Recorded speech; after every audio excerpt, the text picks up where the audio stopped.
Welcome to another cozy and curious journey through forgotten corners of history.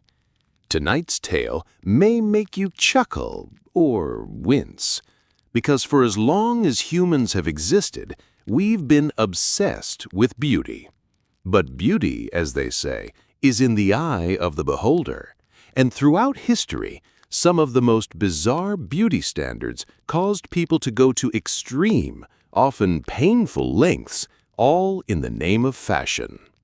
Tonight, we'll wander through time, uncovering the strangest, most uncomfortable beauty trends from around the world. Let's begin our sleepy stroll in ancient China. Here, during the Tang Dynasty and beyond, an unusual beauty ideal emerged: tiny, delicate feet. It was called foot binding. This practice involved tightly wrapping young girls' feet in cloth, bending and breaking the bones, forcing the arch to collapse so that the feet remained small and curled. The ideal was a foot about 3 inches long, referred to as a lotus foot. Why? Small feet were considered elegant, erotic, and a symbol of high status, since women with bound feet could hardly walk and certainly couldn't work. The process usually began around age 5 or 6. Mothers or elder women would soak the child's feet in hot water mixed with herbs, then pull the toes downward toward the sole, breaking the bones. The foot was wrapped tightly in cloth strips, which were changed and tightened regularly as the child grew. This continued for years until the foot shrank into a permanent curled shape. Though it sounds horrifying, it was seen as an essential step toward marriage and social respectability. Women with bound feet often endured infections, rotting flesh, and lifelong pain. Yet, it persisted for nearly 1,000 years, only finally banned in the early 1900s. Now, let's take a deep breath. In your mind's eye, imagine those delicate silk shoes, embroidered with flowers, just 3 inches long. They were prized possessions, carefully displayed despite the suffering they represented. Beauty can be strange, indeed. Now, let's drift westward to medieval Europe. Here, among the nobility, another peculiar beauty obsession took hold: the high forehead. A high, rounded forehead was seen as a sign of intelligence, refinement, and virtue. To achieve this look, many women plucked their hairlines, literally pulling out their front hair to create the illusion of a higher brow. Some even removed their eyebrows entirely or shaved their temples. This trend peaked during the Renaissance, immortalized in paintings of noblewomen with their smooth, egg-like foreheads. Women sat patiently as their maids plucked their hairline day after day, removing strand after strand. Ointments and vinegar washes were also applied to soften the hair follicles and ease the plucking, but pain was unavoidable. All of this simply for a broader forehead. Now, picture it. A candlelit chamber, velvet curtains drawn, a noble woman seated before a mirror as her maid gently but firmly tweezes her scalp inch by inch while soft lute music plays nearby. Beauty through discomfort, a timeless theme. But the pursuit of beauty wasn't just about plucking or binding. Sometimes it got even weirder. In the next chapter, we'll wander into the powdery, perfumed world of the Georgian and Baroque eras, where beauty wasn't just strange, it was downright dangerous. But for now, let your eyes grow heavier. Now we drift toward Europe's gilded palaces, into the world of powdered wigs, velvet gowns, and candle-lit mirrors. Tonight, we explore one of the most dangerous beauty obsessions of all: pale, flawless skin. For centuries, throughout many cultures, pale skin symbolized wealth and status. It signified that you didn't labor outdoors under the sun, that you belonged indoors, surrounded by silks and servants. But in 16th to 18th century Europe, this beauty standard reached terrifying extremes. Women and men alike began using lead-based cosmetics to achieve the coveted porcelain look. One of the most famous examples, Venetian ceruse, also called spirits of Saturn. This thick white paste was made from white lead mixed with vinegar. Applied generously to the face, neck, and chest, it created a smooth, ghostly pallor, hiding blemishes, scars, and even smallpox marks. But beneath the surface, it was quietly destroying their health.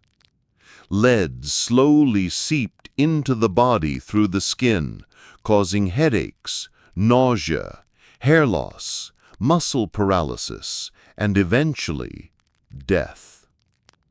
Some historical accounts describe noblewomen whose skin became so damaged from years of lead use that they began applying even more to cover the sores, creating a vicious, deadly cycle.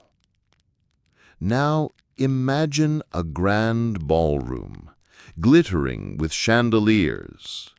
Nobles swirl in elegant dances, their faces glowing under powder and candlelight. But behind the shimmering illusion, trembling hands, aching heads, and hidden sickness. Of course, no powdered face was complete without a beauty patch, small velvet or silk dots glued to the skin. These patches covered blemishes, but also served as flirty decorations, shaped like stars, hearts, or moons. They weren't merely cosmetic, they were also a secret language. Placed near the mouth, it meant flirtation. By the eye, passion. On the cheek, playfulness. Some even wore multiple patches at once, creating little constellations on their cheeks. It was beauty mixed with coded messages. Now, let's drift softly toward the world of wigs. In the 17th and 18th centuries, powdered wigs became the height of fashion, especially in the courts of France and England. But these wigs weren't simply for style. They also masked a common problem: hair loss, often due to poor hygiene, lice, or even diseases like syphilis. The wigs themselves were made of human hair, goat hair, or horse hair, and were often enormous, stacked high with curls, braids, and flourishes. They were powdered with flour or starch, scented with lavender or orange blossom, and sometimes decorated with ribbons, birds, or even small model ships. However, underneath these massive creations often lurked swarms of lice, fleas, and worse. Many noblemen and women would simply shave their entire heads and hide under their elaborate wigs. Wearing these towering creations could cause neck strain, headaches, and overheating, but they remained a symbol of sophistication. Now, picture it: a grand candle-lit hall. Ladies with mile-high wigs tipped with feathers and pearls. Gentlemen in silk coats, their faces powdered like porcelain dolls, beauty patches carefully placed, all smiling, dancing, and whispering sweet nothings behind their gloved hands. It looks glamorous, but beneath the powder and perfume, lead, lice, and lingering pain. In the next part of our sleepy story, we'll drift even further into strange beauty practices, across oceans to Japan, where women blackened their teeth and painted their faces white as snow. And we'll discover why some beauty trends were much more than appearance.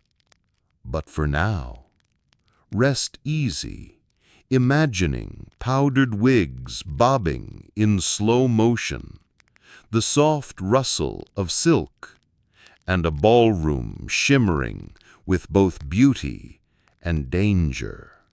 Tonight, our journey carries us far east to the winding streets and paper lantern-lit tea houses of Japan, a land where beauty was delicate, symbolic, and filled with hidden meanings. Here, we find one of the most visually striking beauty practices in history, ohaguro, or teeth blackening. While white teeth were prized in many cultures, Japan viewed beauty differently during certain eras. For centuries, especially during the Heian period, and later among geishas and aristocrats, blackened teeth were seen as a mark of elegance, loyalty, and even erotic allure. The process? A sticky black lacquer called kanemitsu was made by soaking iron filings in vinegar and tea, producing a thick metallic liquid. Women would paint this liquid onto their teeth, layer after layer, creating a glossy black shine. It wasn't permanent. It needed frequent reapplication to maintain the rich color. Why such a strange custom? Part of it was fashion, yes, but it also carried social meaning. Blackened teeth symbolized adulthood, marriage, and sophistication. Some even believed it protected the teeth from decay, and surprisingly, it might have worked, as the iron coating had some antibacterial effects. Now, picture a softly lit tea house. A graceful woman in silken robes smiles behind her fan, revealing her shining black teeth, an image that, though unfamiliar to us now, once symbolized refined beauty. But the face itself was another canvas for transformation. Geishas, along with kabuki actors and other performers, followed a strict ritual known as shiromuri, the art of the white painted face. To achieve the perfect look, women applied a thick layer of rice powder mixed with water to create a mask-like snow-white complexion. It wasn't as simple as it sounds. First, the skin had to be coated with a special wax base to smooth it out. Then the white paste was brushed on with careful strokes, layered until no trace of natural skin remained. Eyebrows were drawn on in black or deep red, often in high, dramatic arches. The lips were painted in bright, sharp red, sometimes in tiny heart-like shapes, sometimes in full blooms. But perhaps the most iconic detail of all was the nape of the neck, left partially bare and unpainted, with a distinctive W-shaped pattern that hinted at the skin beneath. In traditional Japanese beauty, the back of the neck was considered especially alluring, delicate, sensual, and mysterious. Now, imagine the scene. A woman seated at her vanity, surrounded by tiny pots of powder, brushes, and combs. The soft scent of rice and incense fills the air.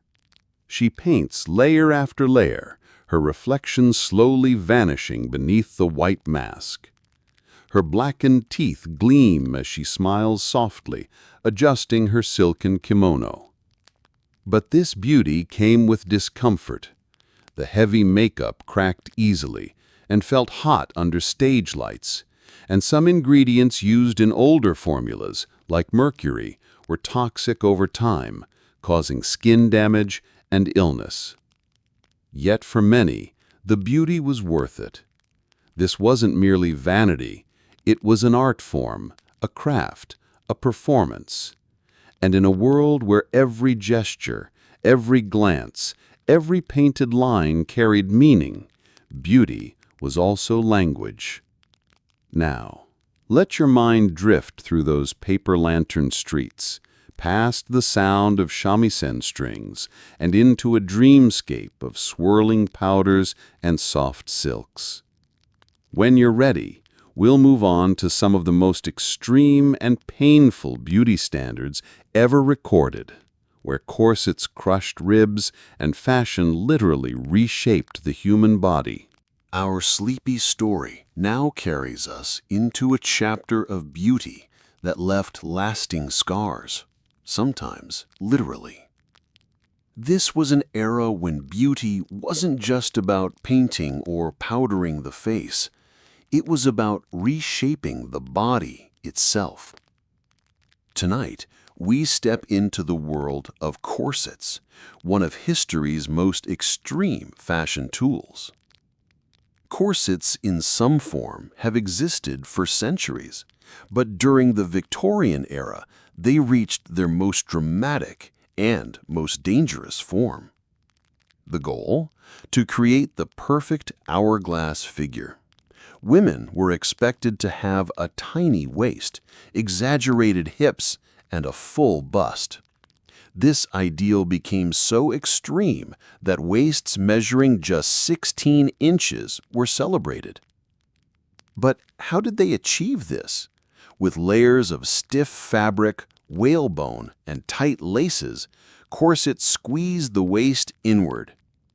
Many girls began wearing them as teenagers, gradually tightening over time. The laces were pulled tighter and tighter until the waist shrank dramatically, but this came at a steep price. Wearing tight corsets for long periods caused difficulty breathing, fainting spells, hence the term fainting couches, bruised ribs, damage to internal organs. Some women even developed permanently misshapen rib cages and displaced organs from years of waist training. Yet despite the pain, corsets remained fashionable, associated with wealth, refinement, and feminine beauty. Now, picture it. A young woman stands before her mirror, clad in layers of lace and silk. Behind her, a maid slowly, methodically tightens the corset strings. The woman gasps softly, gripping the edge of the vanity as her waist is cinched tighter with every pull. Outside, carriages rattle past on cobbled streets, unaware of the quiet struggle within. But corsets weren't the only strange body-altering trend. Around the same time in Europe, some women used a chemical mixture known as belladonna drops to enlarge their pupils, creating a wide-eyed, dreamy gaze. The word belladonna means beautiful woman in Italian. These drops were made from the deadly nightshade plant and were carefully applied to the eyes. The result? Dilated pupils that gave a soft, luminous appearance. However, repeated use blurred vision, caused headaches, and could eventually lead to blindness. Yet, for a time, the allure of those dark, glistening eyes was considered worth the risk. Elsewhere, another dangerous trend was thriving: arsenic beauty pills. These pills promise to whiten the skin, clear blemishes, and create a delicate, ethereal look. They were advertised as a miracle cure for acne, freckles, and even body odor. But their secret ingredient, arsenic, slowly poisoned the body from within. Women who took arsenic pills often suffered stomach cramps, hair loss, and nerve damage. Some tragically did not survive the pursuit of perfect skin. And yet for decades, these pills remained popular, sold openly in apothecaries and newspapers. Now, imagine an old-fashioned apothecary shop. Glass jars line the shelves filled with powders and potions. A woman leans in, whispering to the shopkeeper. He carefully slides a tiny bottle toward her, marked with elegant, swirling script. Arsenic complexion wafers. She tucks it into her handbag, hopeful for the glow it promises, unaware of the hidden cost. Beauty, it seems, has often been a dangerous game. Now, as your eyes grow heavier, imagine that world. The quiet drawing room where corset laces are pulled tight, the soft flicker of candlelight glinting on glass bottles filled with mysterious potions, and a world where the line between glamour and suffering was thin indeed. When you're ready to explore the final chapter, where we'll glimpse some of the strangest modern beauty extremes, we drift toward the present day, where beauty standards are no less strange than they were centuries ago. In fact, some modern beauty trends may seem even more extreme. Let's begin with a trend that has fascinated, shocked, and puzzled people worldwide: extreme cosmetic surgery. One of the most famous and controversial examples is known as the Barbie doll look. Inspired by the proportions of dolls and celebrities, some individuals have undergone dozens of procedures to sculpt their bodies into exaggerated, unrealistic shapes. Enlarged eyes, tiny noses, high and pronounced cheekbones, extremely plump lips, tiny waists with exaggerated hips and chests. This isn't limited to one place. These beauty surgeries have appeared across the globe. In some regions, it's called the doll face trend. In others, the Instagram face. Procedures often include nose reshaping, lip fillers, cheek implants, chin sculpting surgeries, and sometimes even rib removals or waist training devices. For some, it becomes an ongoing process, an endless series of tweaks to chase an ever-evolving ideal. Of course, cosmetic surgery isn't inherently new or strange, but the extreme lengths some will go for a specific look can be dizzying. Now picture it: a glossy clinic with white walls, soft ambient lighting, and chrome tools. A patient lies still as a doctor carefully marks lines across their face, mapping out their next transformation. Outside the window, neon signs glow softly, reminders that beauty, once again, has become both commerce and obsession. But not all modern beauty trends involve surgery. Some are cultural rituals that, though extreme to outsiders, hold deep meaning. Consider the Kayan women of Myanmar and northern Thailand, often known as long neck women. Starting from a young age, girls begin wearing brass coils around their necks. More coils are added over the years, gradually pushing down their collarbones and compressing the rib cage, creating the illusion of a lengthened neck. It's a beauty symbol within the community, tied to identity, tradition, and status. Though the practice can cause pain, limited neck movement, and permanent body changes, it remains a treasured custom among some families. Then there's the trend of skin lightening, a deeply controversial and widespread practice across many parts of Asia, Africa, and the Middle East. Billions of dollars are spent every year on creams, pills, injections, and treatments promising a fairer, lighter complexion. But many of these products contain hydroquinone, mercury, or steroids, substances that can cause skin thinning, liver damage, hormonal imbalance, and long-term scarring. Yet the social pressure remains powerful, rooted in colonial histories, class structures, and modern media portrayals. And finally, we cannot forget the ever-changing world of online beauty filters. Apps now allow anyone to reshape their face in seconds, slimming noses, enlarging eyes, sharpening jawlines, smoothing skin, adding makeup, or even cosmetic effects like freckles or blushed cheeks. This digital beauty comes with no physical pain, but it may leave psychological scars.